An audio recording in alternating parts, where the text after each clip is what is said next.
Hi, I'm Tadhg, and welcome to the first episode in a new series of short and sweet Apex feature videos.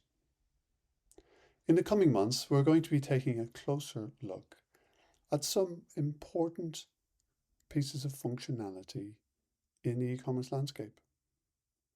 And today, we start that journey with price books.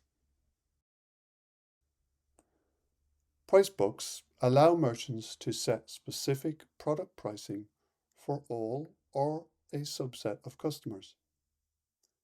Now, what problem does Pricebook solve? Well, in B2B land, it's very common that customers will negotiate specific pricing for all or a certain number of products. Merchants often give customers special pricing arrangements for a whole host of reasons, whether that be loyalty, frequent ordering, or simply ordering in large quantities. Today, I'm going to show you how we've built price books in Apex. We'll start with a quick demo, and then we'll move into some of the configuration behind the scenes, and then we'll return to the demo store. But before we do that, what we're looking at here is the Apex website. It's apexb2b.com. If you'd like to have a look, if you'd like to talk a little bit more about any feature on Apex, please do reach out. We're always happy to talk. Okay, this is one of our Apex demo stores, and it's a trade store view.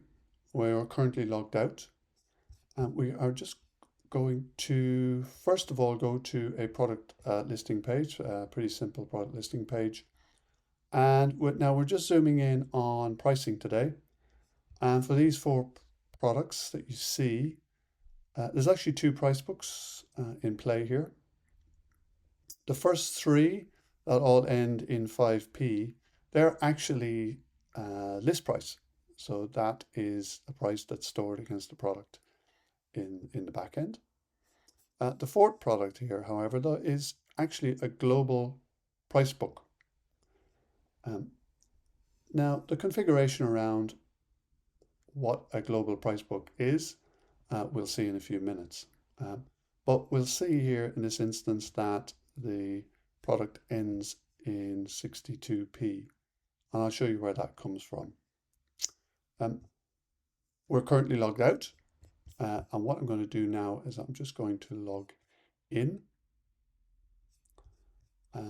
Apex supports parent-child accounts. We've just selected an account, and we're going to go back to that product listing page.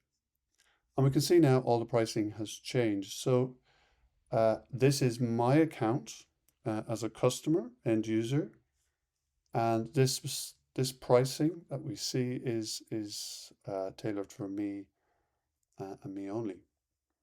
And you can see, all the prices have changed. If we just focus on the last product, we can see it's ending in 11. And we can, if we go into that product itself, we'll see that we now cater for tiered pricing as well, which is a very common feature in price books. And we'll see how that's configured in the back end in a minute. Let me just go back here. Now we'll leave it there for product listing for a minute. If we go into the admin panel, I just want to show you the configuration behind the scenes. Now, every install is different. I don't think we've come across two clients with the same kind of price book configuration, but we've designed it to be quite flexible, trying to keep it as simple as possible. But we know price books can get complex. So to quickly just describe what's going on here, first of all, we obviously enable price books. This is our default price book what we call default price book code, which is a global price book. Now, you may wish for this to only kick in after login. In the example we saw today, this actually kicked in for logged out users as well.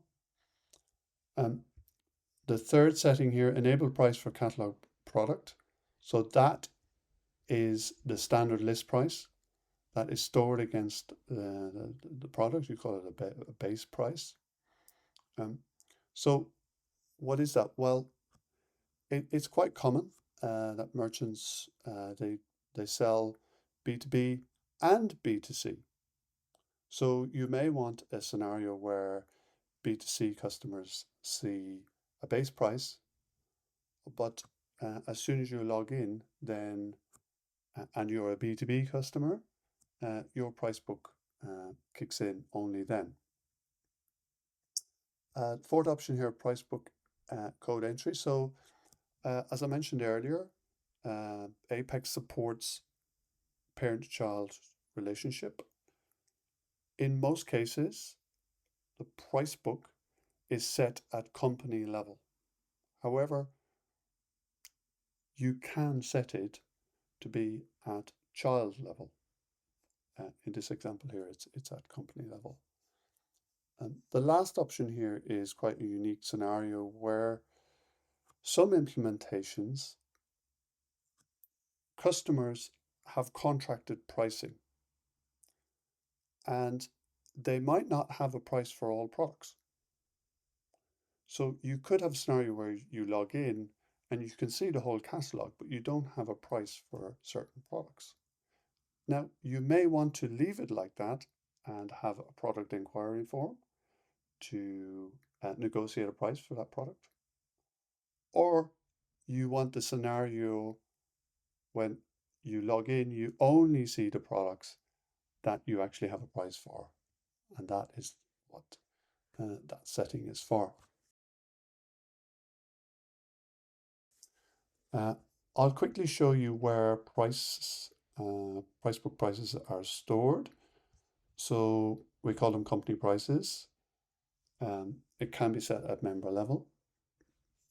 And the product that we just looked at on the demo store, DR1081, I've kind of just done a quick filter on it here. So you can see here the tiered pricing is kicking in, and here's the global price for it. So that was the global price that kicked in when we were logged out. If none of these existed, it would default back to the base price, which is stored against the product itself.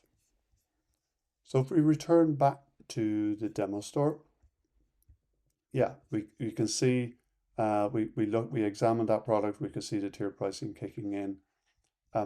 What kind of pricing? Well, we've got the tiered pricing, we've got the base price, we've got the tiered price, and we've also got special price. So you can see here in these two examples here, there's been a reduction of price just for me as a customer, specific to me, and we've got a simple percentage label highlighting that.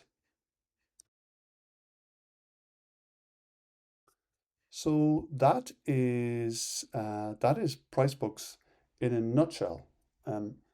Now, I know the big question here is, well, hold on, you showed us prices in the back end here, but what about more complex implementations where it's not as simple as that? Pricing can come from ERP systems and normally does come from ERP systems, and it's yeah, could be very complex indeed. Now, we always ask the question, okay, pricing is in ERP, that's fine. We can dynamically load the price on the page. That's absolutely no problem. But we will always ask, how often does pricing change? Is there a possibility to store pricing at application level? The reason we ask that question, performance. If I continue to browse the site here, pricing is loaded instantly. We often find with more complex ERP systems, if there's a middleware or a call direct into ERP, that there can be a slight delay there. Now, if customer pricing doesn't change that often, we would always recommend, well, why can't we bring that pricing down in the background and store it at application level to speed up that load process? Um, you know, Apex is built performance first, so anywhere we can improve it, that's always a bonus.